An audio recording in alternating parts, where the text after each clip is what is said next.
I definitely have this thing where it's like, well, I can't change my act at all for anyone. And, I don't care how poor a time you're having, which, is definitely, selfish on my own part. It's just not an entertainer, because I've heard other comics say, no, my job here is to entertain, and I definitely have this hothouse flower idea of like, no, I'm not.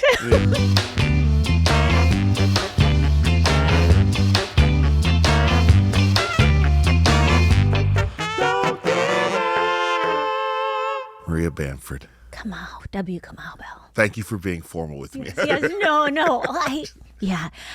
It's been a while since I've seen you, and I'm just delighted to be. I mean, we've known each other for a while, and to see your star rise, and also the important work that you do become a part of the zeitgeist is.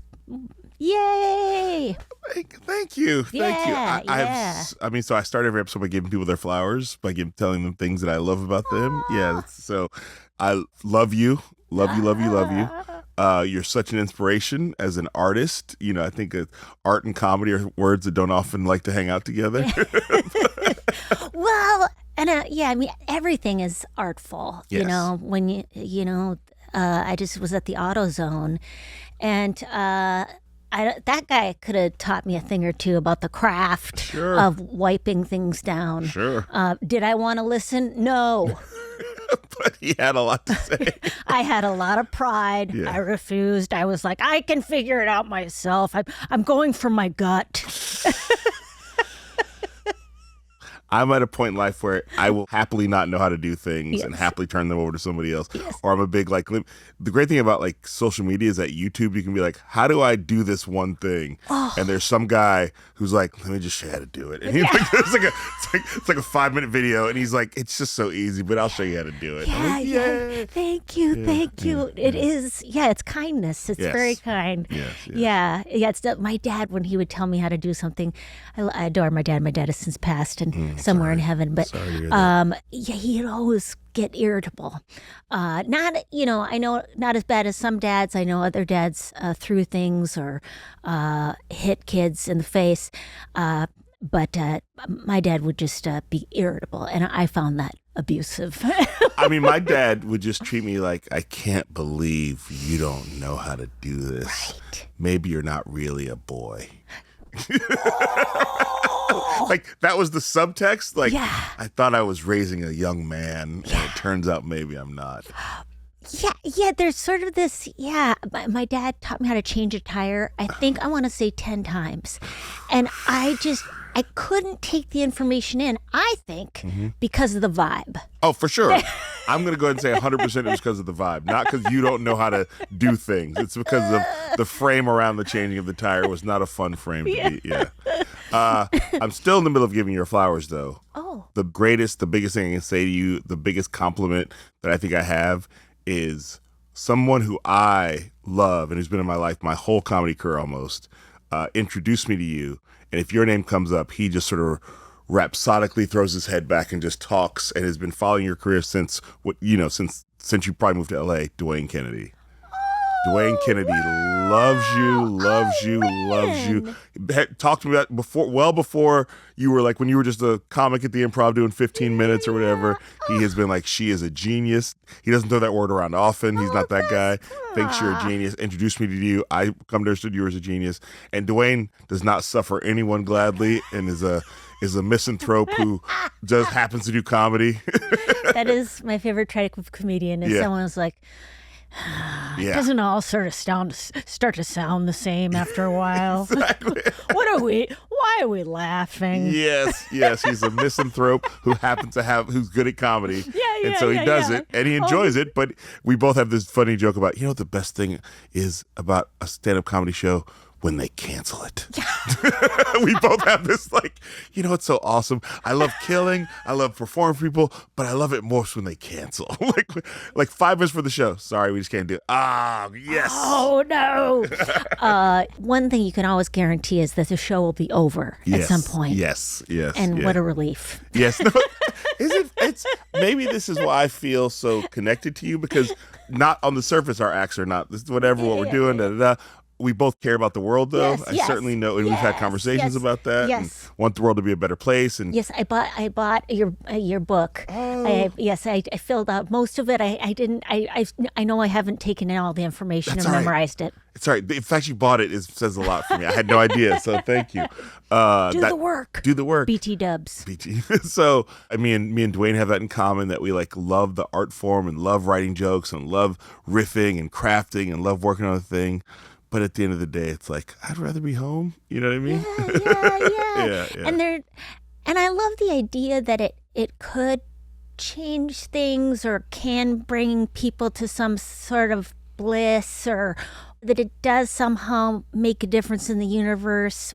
You know, and whether it does or not, I like the idea that it does. Yeah. So, because why not? And because I've gotten that from other comics. Like it's so fun to laugh, but I also know the reality that so many things are not changed by comedy. No. I think I always feel like the comic's job is to feel like the joke when they're writing it is going to change the world, and when they're performing it, it's going to change the world. But if you think it changed the world after you did it, you've started to lose the plot. You're getting a little weird.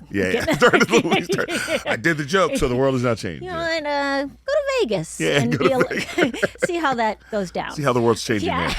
So, just to be clear, Dwayne loves you. Told me to say hello. Please say hello to him. I haven't seen him it's like, that's a weird thing in comedy, is like you start and you meet all these wonderful people, and then if things go well, you never see them again because you're always on tour doing your own gig, seeing, so. Because you're not at the Improv every night waiting to go on anymore. Hustling and, so, unless, of course, Jackie Cation, who's my dear friend, she loves stand-up comedy. She loves doing sets around town. She'll go, I got 3 sets tonight. And I'm like, what are you doing? But that's something that really inspires me, is how much she loves the art form. Well, your friendship with Jackie is so awesome, because it is again, this is about how people look on the surface versus who they are on the inside. Is a lot of when I think about you and think about, like, because Jackie is like that. You're both sort of Midwestern, sort of like farm raised, not literally farm raised, but like have that Midwestern sensibility, hard work, and kind, and trying to be kind, and the Midwest nice, and but she's got that like old school. I'm not old school, but just that comedy. Like, you do sets, you perform at any venue. If they book you, do the best you can. Yep. My job is to get the crowd, no matter what. I've seen Jackie many times. She's that comic who goes up and like, this could be a bad crowd, but I'm up here to get them as best I can. Yeah, the job. The job of itself. Yeah, and I definitely have a poorer attitude towards that, which is due to, whatever my fairy tale upbringing was, where it's just like, I feel sensitive and I just want to do my own thing, which is this, that's a place of privilege, like, of going like, I'm just gonna do what I want to do, because that might work out for me. And I know Jackie her dad was a salesman, and it's like, this is gonna put groceries on the table. Willie like Loman. It's like, it's like, so I sometimes wonder about that. Like, of thinking, I definitely have this thing where it's like, well, I can't change my act at all for anyone. And, I don't care how poor a time you're having, which, is definitely,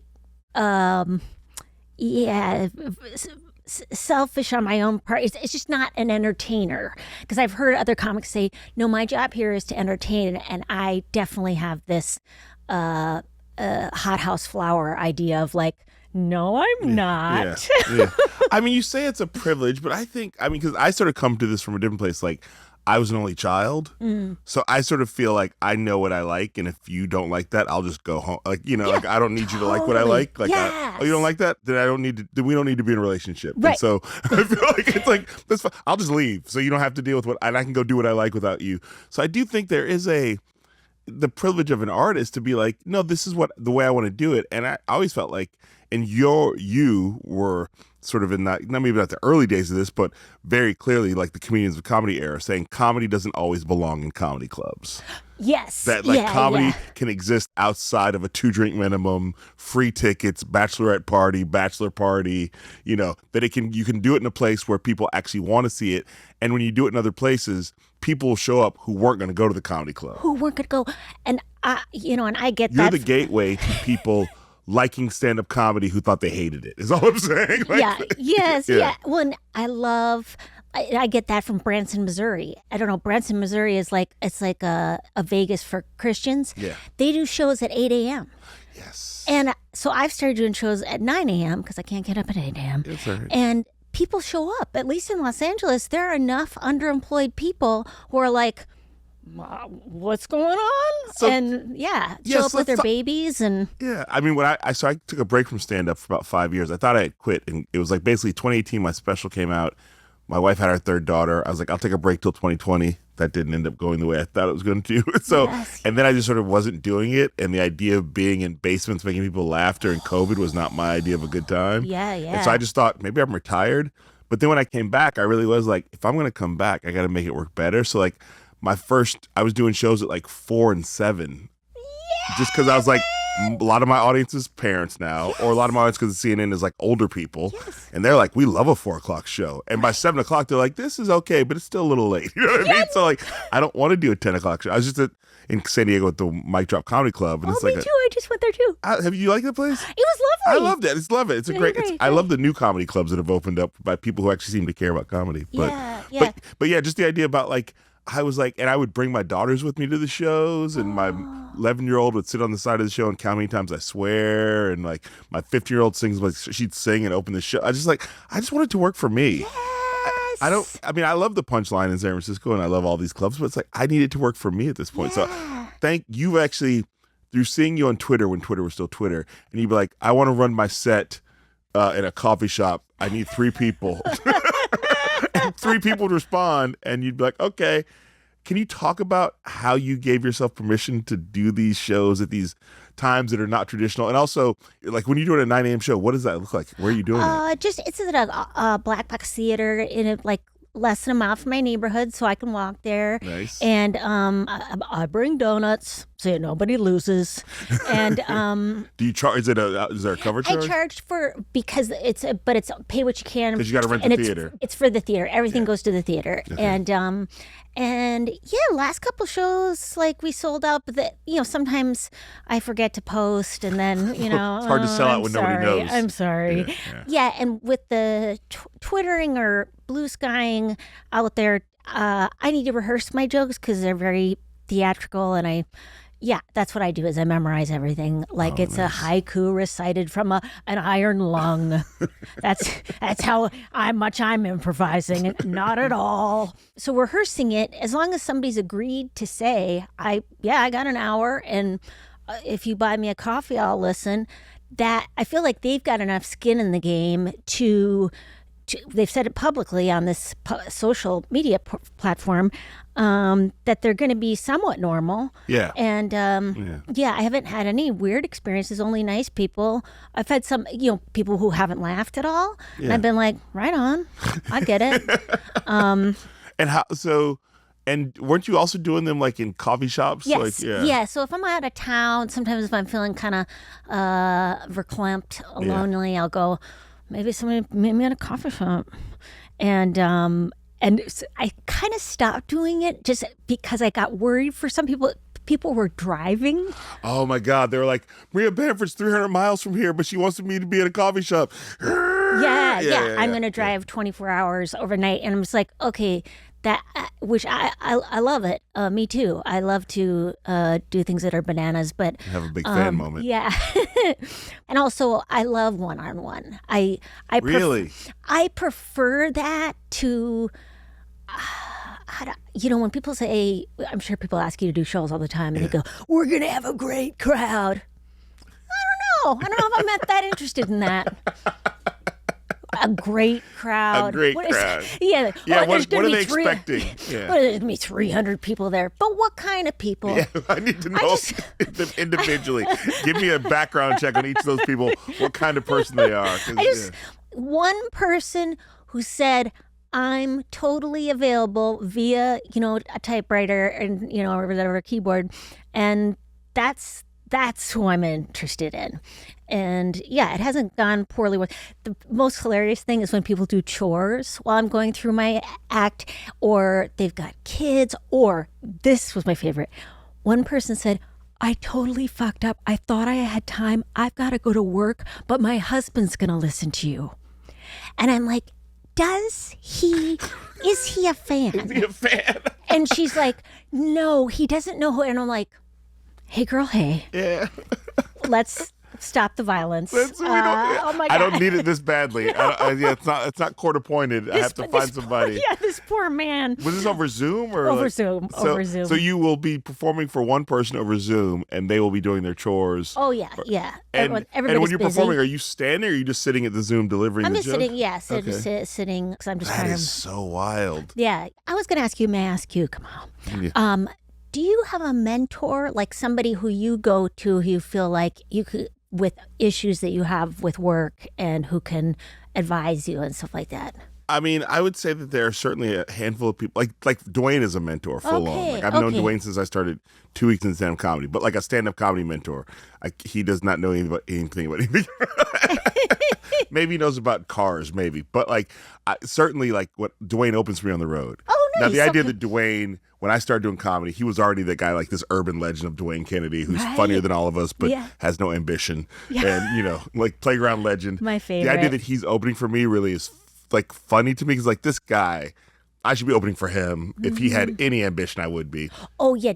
Jackie destroys. Yes. And then I go up and it's like, well, I know she was good, but the woman who opens for you, I'm just, anyways. So. Well, no, it's the same. So we were in San Diego this weekend, and I try to only take him on the road because it's again about like hanging out with my kids. Like he's a friend of mine that on those hours on the road, like with Jackie, when there's those long, lonely hours, you have somebody you can talk to and be connect with and not feel stranded out there. And tell him, hey, I'm going to fuck off now because exactly. you're... Yeah, I'm going to go lay down. I've had enough. I had enough. Yeah, you don't have to feel any sort of like social contract. Yeah. So in San Diego, he like it was like the first show on Saturday, and he just destroyed. Yeah. And I'm backstage like, why did I do this to myself? Like, why would I? This guy's a killer. Like, why would I? And you go on stage, you go give it up for Dwayne. You want him to clap a little bit. Yeah, get that out of your system. He's gone now. It's just you and me. Just you, yeah. I'm gonna talk and sort of and tell some stories about my kids, and he's up there like so. But Dwayne is somebody that like I really value his opinions about the art and the craft of comedy, and he's somebody who's known me for a long time, and we can have discussions about like I always, and when I introduce people to Dwayne, I'm like, Dwayne has known me since I started doing comedy, and used to hang out with me when there was no reason to hang out with me. Like, I was not a fast riser in comedy. I wasn't like the next guy. Dwayne just liked me. So I always respected him as like the guy who just like, he's like, I liked how your mind worked. And I'm like, yeah, but the jokes weren't working. He's like, no, they weren't working. But he really saw me develop. So I can go to him and be like, hey, is this thing? Or what about this? Or I'm trying to do this. And he'll come. And when I come off stage, he does this thing. He'll just be there waiting for me to come off stage. Like just to sort of like welcome me, sort of bring me back down. Yeah, so it's a really sweet relationship. And this isn't the same thing, but Jackie, when I first started touring, I had never headlined before. Yeah. Because I was the first time I'd gone TV. It used to be if you did TV, then you could get headlining, and I think that happens now where people are YouTube stars. Yeah, and now all it's of a not sudden, TV. It's a viral clip will make you a headliner. Yeah, and it's like all of a sudden you've got to do an hour, and so I was doing that and then being fired. So Jackie would open for me, and then we'd switch places when I tanked. I wanted to ask you about that because that was the urban legend about you and Jackie out there. Because to be clear, San Francisco comedy scene that I came up in loved you, loved Jackie. We loved you. Like the comedy scene back then was we're super, and we would hear sometimes like Maria will go to the club owner and be like, even though I'm headlining, why don't we switch places? Yeah. So Jackie would headline. Oh yeah. And you just be like, especially on a weekend. Nobody wants to say. Oh my God, we went to Erie, Pennsylvania, which is It was a guy's retirement from the Navy. It's like, I don't like nobody any of wants that. to hear this fucking bullshit. Like, yeah, no. So, no, she's saved my life any number of times.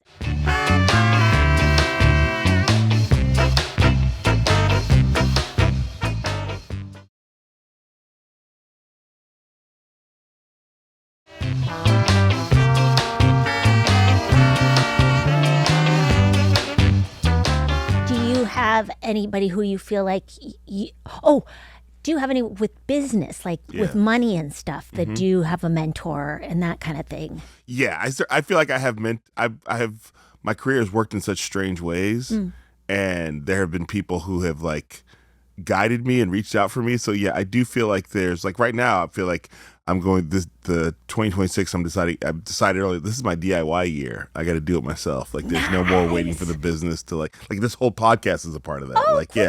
yeah, like I'm like funding this and have Rabbit Grin is helping, and so I don't know how to do any of the stuff that is happening on that side over there. Oh my God, there's a team, you guys. If you were here, there's a team. Let's say 20, 30, about 40 people back there or two. But like I have to like invest in myself, and I have people that I go to and be like, I know this is crazy, but is this a good idea? So yeah, I do have people, because I don't want to, it's such a solitary profession trying to be a star.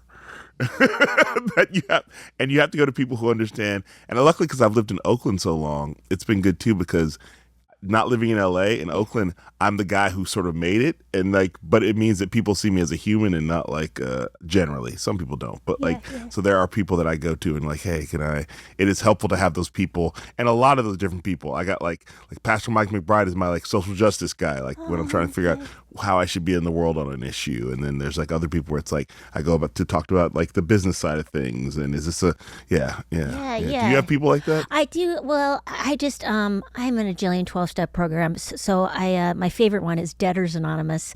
So I like to go to that. I have, because I got myself in a pickle. But I mean, I almost think 12-step programs are just they're pretend and made up, and it's a social construct that came together because human beings need to help each other, but we just make shit up. Because we needed to almost build artificial community, because communities that we had weren't doing enough. Yeah. So like, I know the whole history of like Bill W. and like, it's like I'm a drunk, but I need to talk to other drunks about it, and there's not really a setup for that. So why don't I start a program so we can at least all be alcoholics together. Yeah. Together. Yeah. And so it's the same kind of thing. It was just like basically this 12-step program helped me learn how to have and keep a job, because I didn't know how to keep a job. Like I just was just like, I worked a lot in food service, then I moved to Los Angeles, and it's a whole new level of food service here. You got to be on point or have a gift. Yeah. Like I worked at a couple of restaurants, and I was just like, oh my, did I get fired?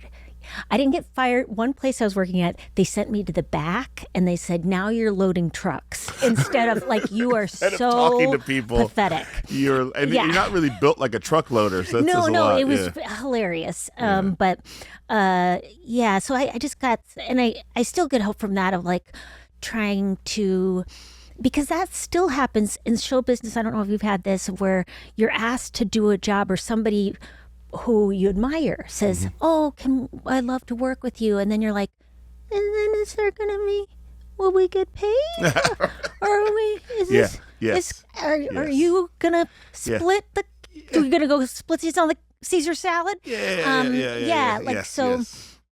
the fact that with stand-up, the income, especially for openers, hasn't gone up in 30 years. I mean, it is wild. Lori Kilmartin, who's also, yes, you both have the mutual friend of, maybe you're friend with Lori too, but I know Jackie, but like I've seen her on Threads talking about like how the pay hasn't gone up for openers in 20, 30 years. Like it's just $50 or $75. It just is what it is. Yeah. It is what it is. Yeah. And even, and I'm, I know I'm part of the problem. Like I sometimes I've done profit sharing with my friend Jackie, and so I give her a third of what I'm earning. So, or the amount of time that she's doing, and then at some points I've screwed up financially. So I'm like, can I just give you the minimum of $1,200 per show, and plus air and hotel and that kind of stuff. So I like talking about that stuff because I think there's, at least in me, if I'm doing well as a performer, whatever kind of job you have, somehow I think, I can't ask for help at this point. I can't ask anyone's second opinion or just get 3 other takes on this idea that I'm having. Like somehow, no, Bamford, you gotta figure this out. And it's like, why don't I just slow my roll and ask 3 other ding-dongs what they think of me? I'm trying to think of the most recent thing. I got offered recording for a stand-up, my new hour, and just slow down, ask 3 other comics and say, okay, and does that sound good? And I asked for a higher amount. They turned it down, and but you asked. I tried. Yeah, no, no, that's big to ask, because it also just lets you know because sometimes they're going to say yes, and sometimes they do. You just never know. So do you have representation? Right I have representation. I'm a manager, but even my manager, he's a human being. So that is one of the bad things about managers. They are still human beings. Like a famous person said, he really wants to work with you. So I was like, okay, well, am I going to get paid? And he's like, no, but it's famous person. He's so cool. Don't you want to hang out with him? I'm like, not really. Not really. I'd love to have $1,000. Yeah, no, for That's sure. what I would like to have. Well, on the subject of that, I love that the beginning of your doc with Judd starts with him giving you $500. Yeah. Right on. If we're gonna sit down and do this, I need to know that my time is valuable to you. I'm gonna need fun. And it's funny, when he first said you asked for some money, I thought it was gonna be like a comically ridiculous low amount of money. I was like, no, $500. Yeah. No. Oh my God. Well, and I hope someone that would ask that of me. Yeah. My friends in LA, it's a hellscape here. I mean, all my friends are on the verge. Many of my friends are on the verge of always trying to make rent. And you mean friends in the business? Yeah, in the business, and So, and at my age, you're 55. It's like you can't do the hustling jobs anymore. No. So I pay everybody $250 an hour. If I'm going to talk about show business with you. Oh wow! No. Yeah, I am a millionaire. I have $1 million worth of assets. Okay. Yeah, I'm going to pay you well. Nice. I'm not going to pay my friends the worst. Oh yeah. Oh, we're friends. I get a friends and family discount. Yeah. No. Yeah. I don't know. I feel like that is, and I know that that's also me bragging, but that's the only way I can get myself to do kind things is to talk about it. No, to put yourself on the line. I pay my friends well, so next time you're with it's calling myself, because then my friend goes, but you always say you pay people $250 an hour, and somehow you lowered it to $225. This is $248. I just feel like I heard $250 on the podcast with Kamau. Well, that means I feel like I should have negotiated a rate for this for you to come up here. Well, no. And there's different things. I like doing podcasts, and this. No, I'm saying you should have paid me to be here. Oh shit! Yeah, you're correct. You are right about that. Wait a minute. Now I feel like I should have asked. I haven't even thought about that. Well, this first one's free. Okay, I'm gonna look up your Venmo. First one's free. We'll see. First podcast appearance is free. Okay. That's fine. Because you'll get addicted. But no, that is a great point, Kamau. No, it's not a great point. No, it is. It's not a great point. I refuse to let you think that you should have paid me to be here. It's not a great point. It's a ridiculous point. I love it. I do.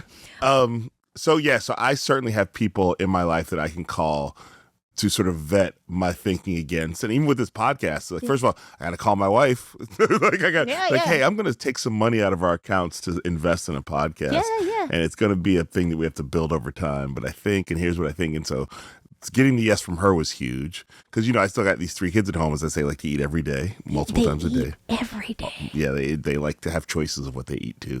And then you go and then you talk to some of your representatives, and but a lot of the times whatever they say is good information, but it's not necessarily the decision process. And then it's like talking to other people in so there's definitely but at the end of the day you have to go. Like this morning, I have sort of felt like, because as we record this, the podcast has just dropped today. Okay. It's the first 2 episodes just came out. And my wife just called me and said, how you doing? I'm like, sick to my stomach, nervous, scared, afraid, happy, excited, gleeful, regretful. You know what I mean? because it's all on some level at the end of the day, and this is where it's all on you to sort of figure out how to make all these things come together. Well, and you never know what's going to happen. That's the exciting. I love that about, and I think it's show business, but it's any business or it's life in general where it's like, what's going to happen?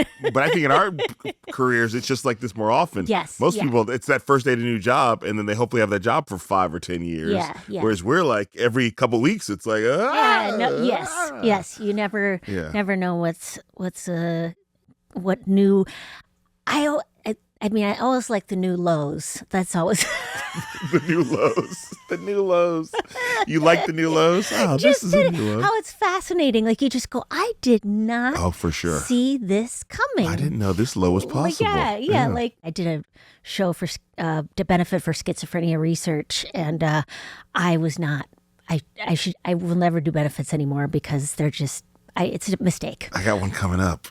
I'm not the person people want to see. No, I understand. They want to have a good time. I understand. Yeah. I was there. Yamanika Saunders opened. She was so good. People were just dying, having a great time. And then she brought me up, and it was, I want to say, about 25 minutes of pure silence. And then they brought up everybody's favorite, Howie Mandel. Oh my God! What a lineup that was.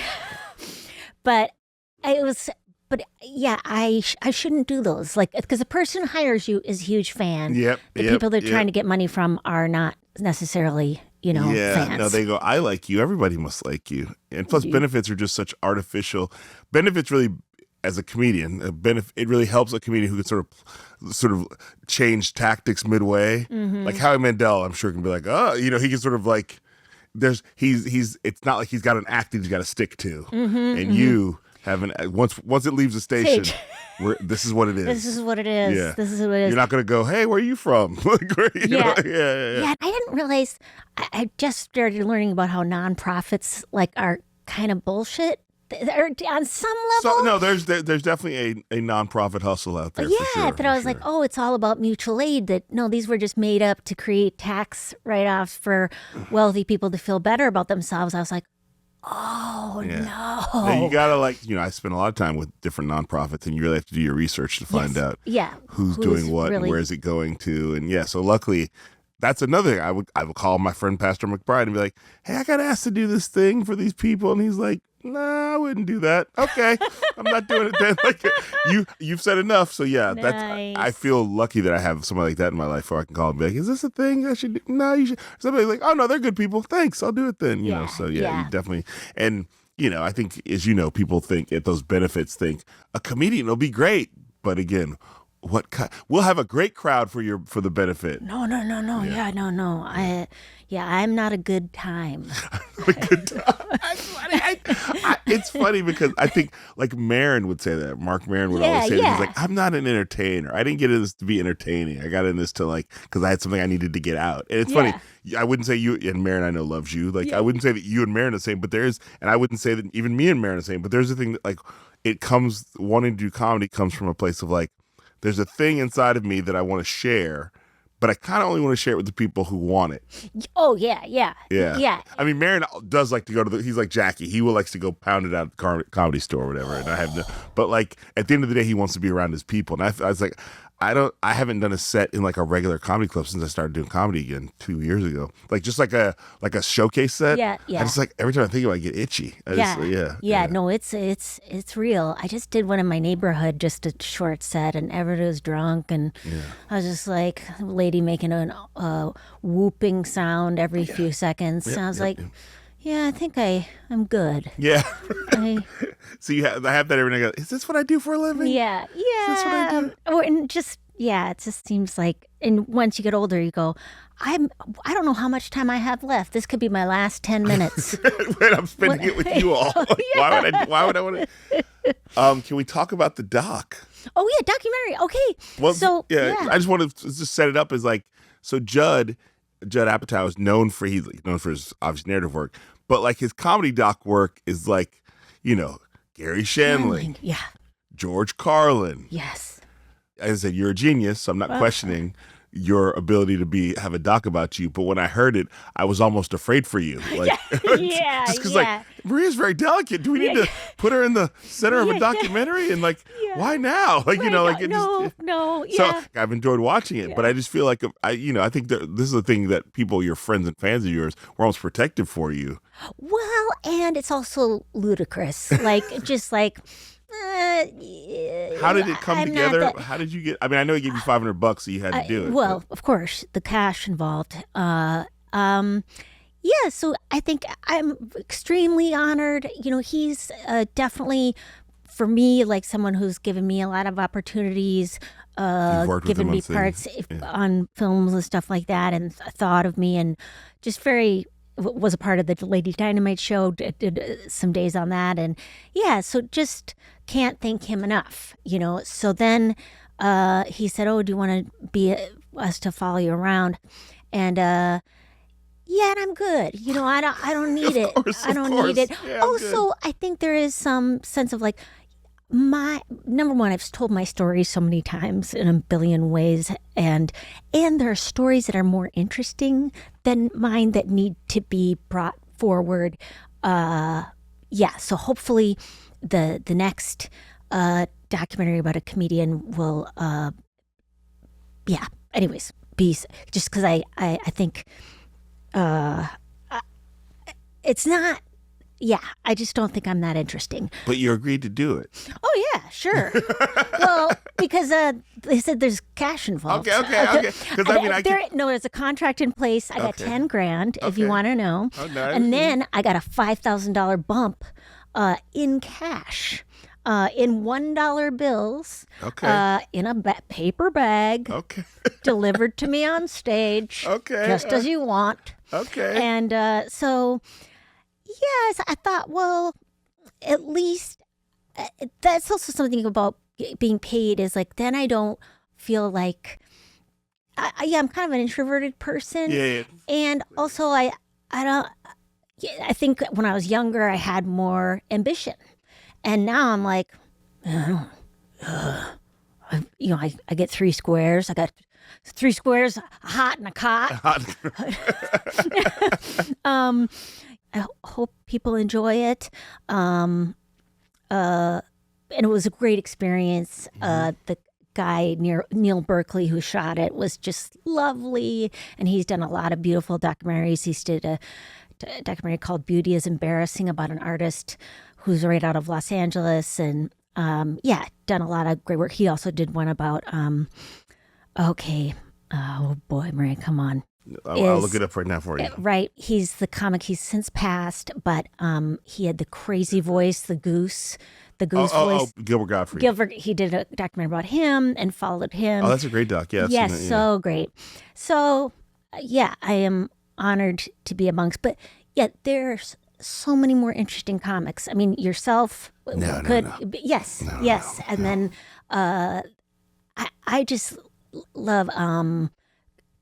people who are doing stuff now and they're younger. So Atsuko Katsuka, there's this guy named Colby who's a schizophrenic comedian who talks a lot about schizophrenia. He's a schizophrenic hippie. And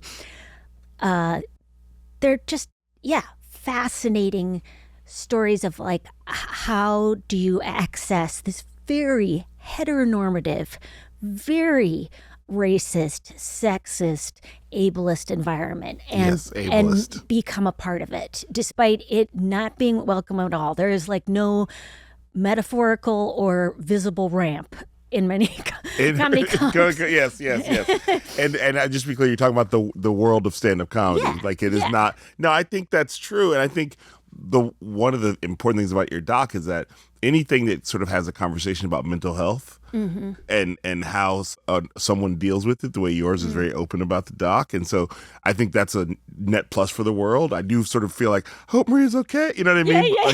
But I do feel like conversations that normalize mental health discussions is great. All and good. And also your career, you know, if somebody just looked at your IMDb, that's a successful person. Yes, yeah. Not knowing the mental health challenges you've had in your career, so I think that's a victory. You know, in the fact that like this person's figured out in this business with heteronormative, ableist, racist, sexist, all the ists that transphobic.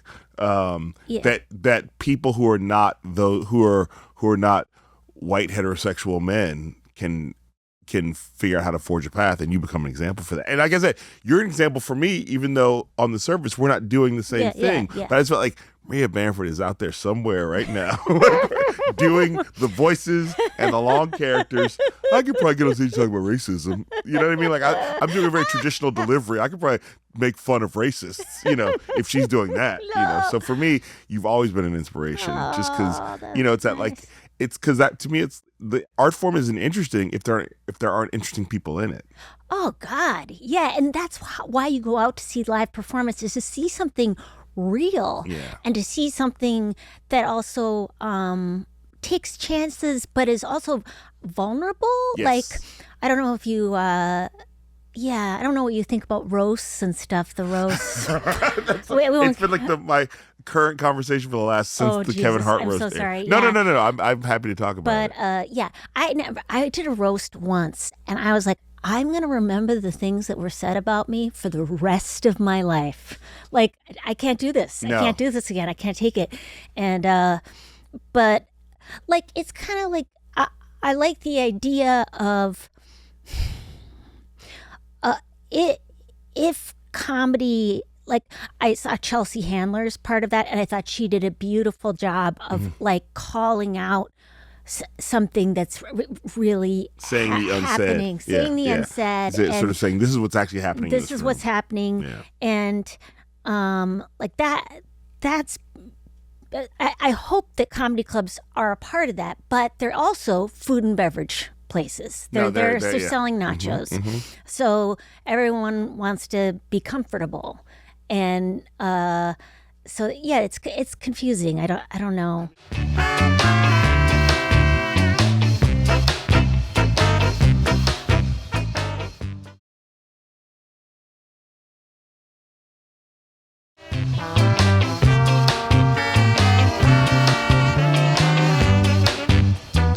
I am not a roast person. Wouldn't have never done one. Like hosted one for my friend, but didn't say like Kevin Avery. I hosted one of my, but didn't like. I was like, I just don't want to. Like, I will make fun of Kevin Avery to his face all day over dinner.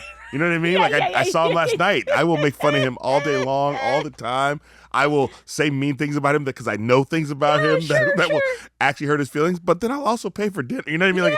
And I also wouldn't want to put that out in the world. Like I just wouldn't want to. So I'm not. I think there's this. I think since Comedy Central took over the roast, there's this idea that roasting is like an essential part of stand-up comedy.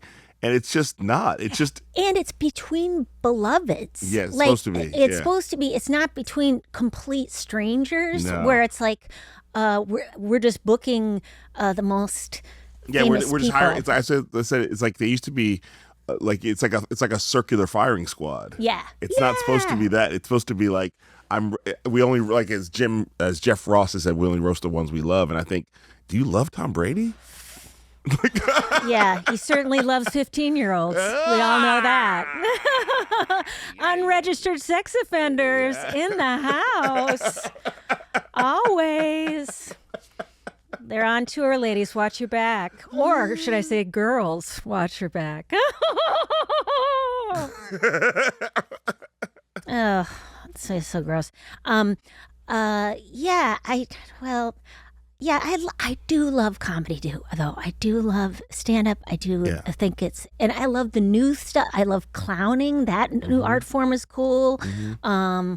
It doesn't mean to stand-up, not new. It doesn't mean I won't walk out of a show, because I will. Yeah. Because sometimes things aren't for me. Yeah, no, and that's whenever I think about stand-up comedy in this country versus like whenever you see stand-up comedians like out of England, I feel like there's a wider definition of what stand-up comedy is in England and the Britons, maybe all over the world, just because anything where it's one person on stage sort of talking and there's humor involved can become stand-up comedy. So it can be like long-form storytelling, like Billy Connolly. Yeah. It can be like joke, like, you know, it can be just back-to-back jokes.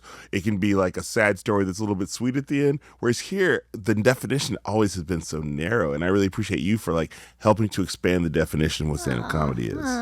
Well, that's one. I think it just keeps exploding. Like it seems like it's such a beautiful time. I do love the internet for that, where it's like people are finding platforms who can find, people can find. Do you think if you were to, like, if 19-year-old Maria Bamford is 19 right now, do you think you even find your way to a comedy club, or are you just making like videos on social media? I'm sure I'd be making videos. I'm sure I'd be hiding. The Maria Bamford show that videos. you did, that was incredible. That was an early. And that was not just me. That was Damon Jones. He was a guy from the Groundlings who shot the whole thing. Well, anyway, but I'm saying, that would have translated very well to TikTok and Instagram and YouTube. I mean, it was on YouTube, but I mean, like, I just feel like there might be the version of you now who wants to be funny doesn't feel the need to go to the clubs in the same way. And a lot of comedians now, it's like the club is like a thing you come to. I guess maybe I should do club dates because I can make money, but like really they're just in their homes doing their thing. Yeah, I admire all the people who are making stuff on their own, and I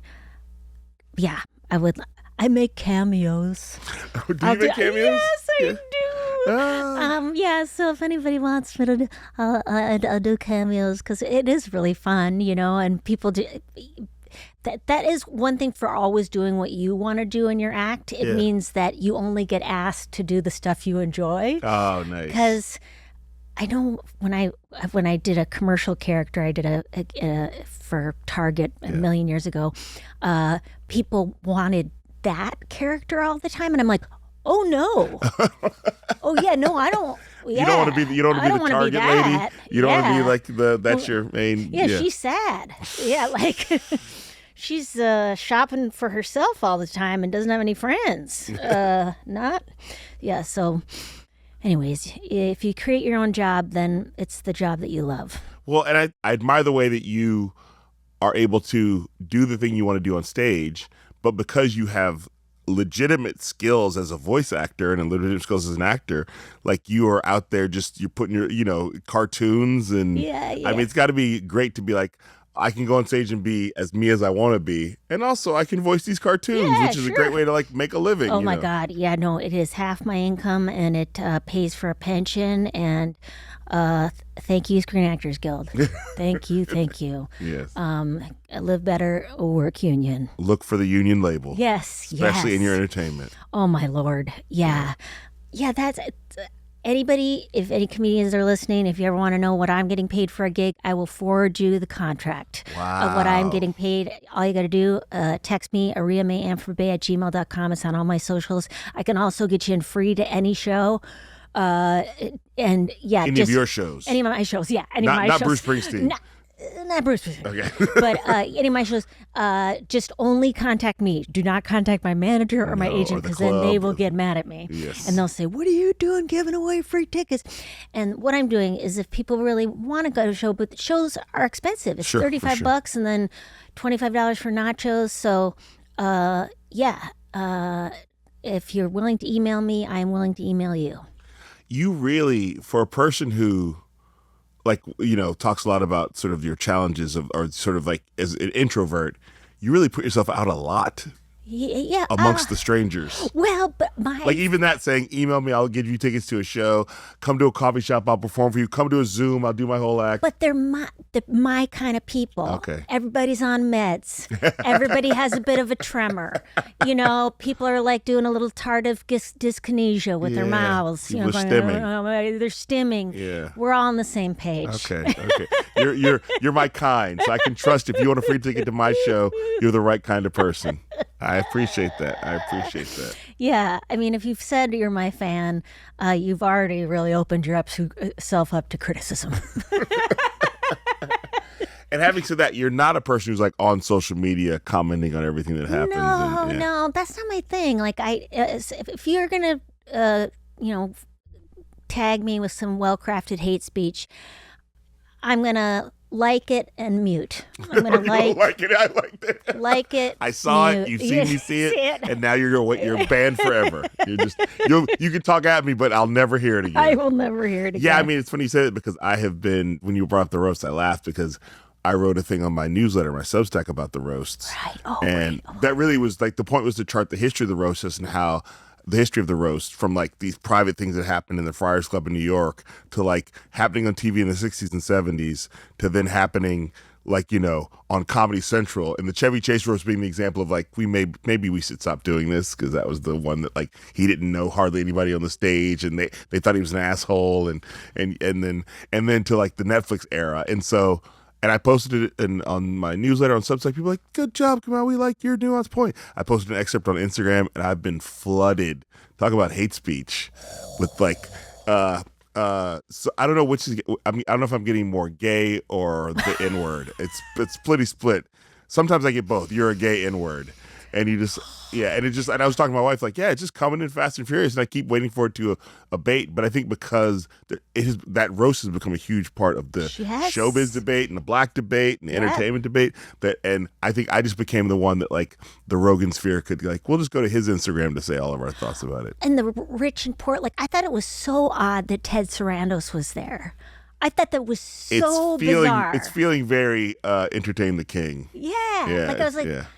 Wait a minute, what? Why do we know what you look like? Yeah, why do we know what you look like? Yeah, true. Yeah, no, I just, of course, and we all would love that call from Netflix that will put your thing on there. Oh my God, yeah. But also, like, and then I would see comedians in the audience, and I'm like, did you want to go and be in the audience, or were you, all right, because you're in business with Netflix, you were assigned to be there and be in the audience? Yeah. And I love Netflix. I watch it every night. What am I watching right now? Probably something from Netflix. Mm-hmm. I love it. I love Ted Sarandos. He's a good hugger. He's a good. He gives a nice hug. But it's funny that he's sitting center, like the camera's panning to him. Yeah, that was strange, and also it's very easy to criticize something I wasn't asked to do. Yeah, no one asked me. Okay, that's a good question, because we've talked about finances. We've talked about what's the number that Maria Bamford shows up at the Kevin Hart roast to go on stage and be a part of the roast. Oh man. Knowing you don't really want to roast. I don't want to roast, and I'm not good at it. And you're not good. That's what I'm saying. So you're not good at it. Yeah. You know you don't want to roast, that you still have, your feelings still hurt. That means all night you're going to sit there and hear. It would have to be a statement. So it would be like $100,000, and then I would give the money away. Okay. To a younger comic who was doing, Caitlin Palufo. Okay. On the roast. I'd go, Caitlin, this is for you. And it's $100,000? Yes. That's enough? That's enough. Well, that's enough. And then the whole time I'd be like Barney Frank with like mittens and looking very angry the whole time. But every time somebody said, Maria Bamford, blah, blah, blah, blah, blah, just. I mean, I don't know. I didn't watch, I just watched the highlights, and it looked, everything I saw was awful. You have to watch the highlights just to sort of, it's like a barometer of like, I just got to know what's happening out there. I got to know what's happening, and I see what's awful, and or see what everyone's upset about, and it was upsetting, and were you asked to do the new Byron Allen? No. Okay. I did Comics Unleashed years ago. Me too. Yes, I've done it. I would be shocked if I was asked. I mean, I know him actually, because I met him back in the day when I did it, which he would remember, and then I met him now that I'm sort of more. He saw, hey, Kamau, he did the thing, Kamau Bell, I want to be you, that kind of thing. Yeah. But he's been very clear of what kind of comics he wants to book on that. So I can't imagine that I would be getting that call, unless it's just going to be a meat grinder. They're going to need like a certain number of comics. So at some point they may be like, call Kamau. We're at the W's. We've gone through the whole alphabet. We got to get Kamau. But he's been very clear. He doesn't want it to be political. And that was, I heard he was interviewed on National Public Radio, and that was that. I mean, I thought that's so fascinating. Like hearing a comic, like having, and it's a perspective of like, this is a money making operation. I stand on no side of any political thing, or no, I stand on. Actually, that is a specific side. I stand on a very specific side, the side that wants to make money by any means necessary. Yeah. And so it's a very like I said, McDonald's started to sell salads when salads were cool. Right. So they're not anti-salads. They're just like, but that doesn't, we don't, so what, if you guys like salads, we'll sell you salads. Yeah. McDonald's would sell healthy food, organic food all day long if we bought it in enough numbers. Yeah. And I think that's what he's doing. Like, I'm going to where and if suddenly scathing political comedy made a lot of money, Byron Allen would sell. I'd be on there. Yes. Kamau's back again for the 4th time this week. Tell us what you don't like about Trump today, Kamau. Well, thanks, Byron, with his awkward segues. Kamau, so I hear you hate Donald Trump. Thanks, Byron. What is it? Yeah. Is it? Yeah. Oh, Yeah. that's so. Yeah. And I was on the last round because I need $400 as much as anybody. But also, I mean, it also sort of plays for I mean, not that the show is the show, but a comic who just is going to go and not worry about whether or not this audience has been here for 5 hours in a row is going to last. You know, you can just sort of like do your thing. But. Yeah, and it's a nice. It is earning, and it is providing a job as. Yeah. The only thing I wonder as I go, as a comedian who loves other comedians, give a bump on the pay. You know, that's it. They are not $2,000 a piece is they're not going to kill you, and that thing's going to air for 40 years till the end of time. Yeah, till the lights go out on the world. Like that's the kind of thing where I just go that. But I'm sorry, and I should have said that to your face, Byron. I know you're not listening. I don't know. He seems like the kind of guy who would Google his name. He seems like really? that kind of, Okay. You know, I feel like anybody who wants to be a billionaire is like. Yeah, maybe on wants to know what the world thinks about them at all times. On the pulse. Yeah. But well, and then so are you writing a new hour right now? Or are you? I mean, I so when I came back, I really was like spent the first part of my tour like I'm writing a new hour, and I came down to LA, did it at Largo, and I think one person came from Netflix, and they're like, huh. So I am definitely working on a new hour, but I also know that there may not be a place to sell it. You know what I mean? Like so. There's an arc, there's things I'm working on. Yeah. There's a theme. It's a lot about like being a Gen Xer in the sandwich generation of taking care of my mom and my kids and being an older dad, and also sort of like the generation gap between me and my kids. And there's a lot of political stuff. And so, yeah, I've got a great closure that wraps it all up. I feel very good about that, you know? So like, you know, so I definitely have like, you know, but I just sort of release myself from the idea of like, oh, I'm going to sell it this year. Yeah. Like, I know. I'm hoping to sell it as an audio version, or you know, recording, and then my current hour. But yeah, and I don't know if it will ever sell as an actual special thing. But I've never put something out just on my own. Yeah. Have you ever done that?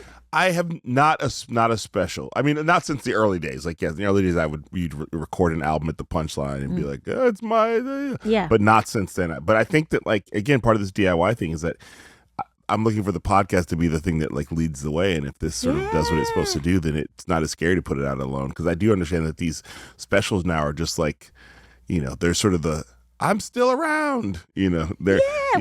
And people who really want to hear your new stuff are going to be seriously pumped. Yeah, so I love doing stand-up, and it's the thing that if I could only do one thing, I would do that. But it's just not possible. And also with 3 kids, I don't want to be gone that much. So, God. No.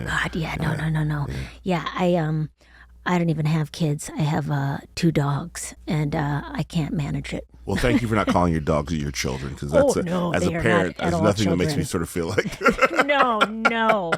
Oh my God. Yeah. So no, there's a reason I did not have children, and that is because I am what? Neglectful. Sometimes my dogs look at me like, Hey, we're here. Would you come on with a little affection? Can I be an ear rub? Mama's at work. I'm going through some things right now. No. Yeah. I did just go through a divorce. I know this is a weird thing to close on, but your big divorce closer. My big divorce closer. Yeah, we did make an agreement like that. I don't talk about it as a comedic thing, just to say that the funny thing was that I think I love him dearly. I know he loves me, and just it's just realizing that I think both of us thought we would change the other, and and that's just how marriage classic. Everybody does. Yeah, and then instead we both just doubled down, and and he's from Philly, which is kind of a tough water to grow up in. And then I'm from Minnesota, which is very I just see I always think everything's going to be okay, which I'm wrong. The world is a dangerous place. It's not great. But it is good to have a positive attitude to get through things. Well, Jackie always says, I hope I die surprised. You know? like, I had no idea this guy was a... Yeah. Oh, wow. Who knew? I'm going to be shot in the face. Yeah. But... Maria Bamford did it. What a surprise. Exactly. That would be surprising for Jackie. But there's some sense of, like, I think, failure. I think I'd hoped that I would, if I worked hard enough on it, it would only get better. And it's like, oh man, we worked so hard on it. We did all the things that Oprah magazine says to do, and Oprah, a famous married person, knows. I'm sure. Yeah. Well, thank you for saying that. I just didn't.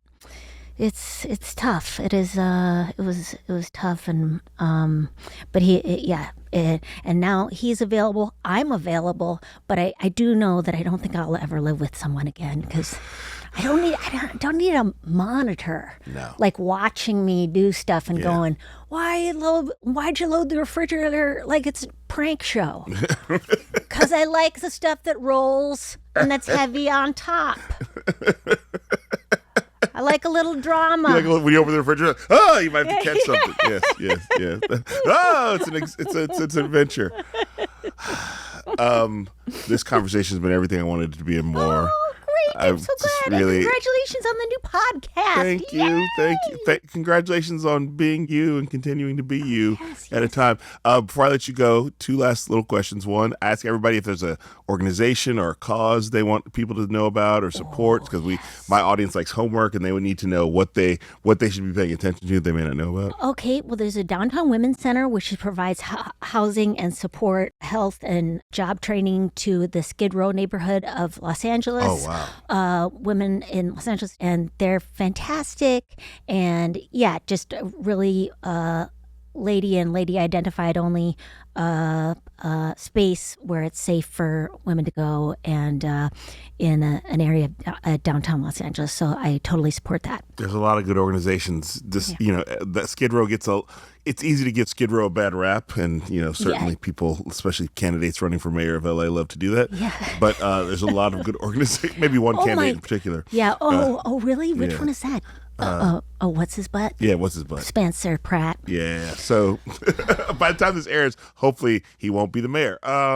But Skid Row is we shot an episode of United Shades down there, and it's an incredible, just a community down there that just needs support and resources. Yes. Yeah. They actually a lot of them enjoy living down there and being around each other and having that community, but they need resources. Yeah. No, it's so awful how they just keep pulling up everybody's tents. It's like, what? Yeah, it's so stupid. Well, thank you for supporting that. Thank you. And last question, the podcast is Who's With Me? So are you with me?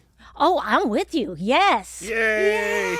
And you have no idea, like I said, I heard about you from Dwayne. So you were just sort of like this mystery ghost wraith of a person over there. And the idea that we eventually became friendly with each other, like it's just been an honor to be associated with you and have you out there as one of the comedy people I feel like gives stand-up comedy a good name. Well, and thank you for agreeing to do this. Right back at you. I am so honored to be on a show, and I can't wait to see Margaret Cho in the lobby. That's so funny. Did they tell you Margaret Cho was coming later? Yes. In case you guys had beef? Yeah. We got beef. Yeah. Margaret's got a lot of beef with people. Maybe she has beef with you. But anyway, that's so good. Thank you. Okay, thank you. Hey, everybody. That was my conversation with Maria Bamford. Thank you for listening to Who's With Me or watching it, however you're getting it. Please hit the like and subscribe or review it. Give us 5 stars. You can be critical in the comments, but give us 5 stars to help spread the word. Share this with your friends, your family, your enemies. That's the best way to get the podcast out there in the world as we're still building, is to share it with our friends and family. I want to shout out Maria Bamford's cause. She talked about the Downtown Women's Center in LA. It's at downtownwomencenter.org. You can donate. You can buy merch. They are trying to get every woman housed of the unhoused community. So downtownwomencenter.org. I also want to say Thank you to Rabbit Grin Productions for literally helping me set this up today. Shout out to Pushkin Industries for hosting the podcast. Also to Who Knows Best Productions, which is at this point just me and this camera that I can't get to work. Special thanks to Chris Dowd from the legendary Fishbone for the theme song. And also, again, check me out on Substack. Go to Substack, look for Who's With Me. It's the newsletter based on the podcast. That's the best way to keep up with everything I'm doing. And also remember, going into this week, do something good for yourself, for your community, and for the world. See you next time, everybody.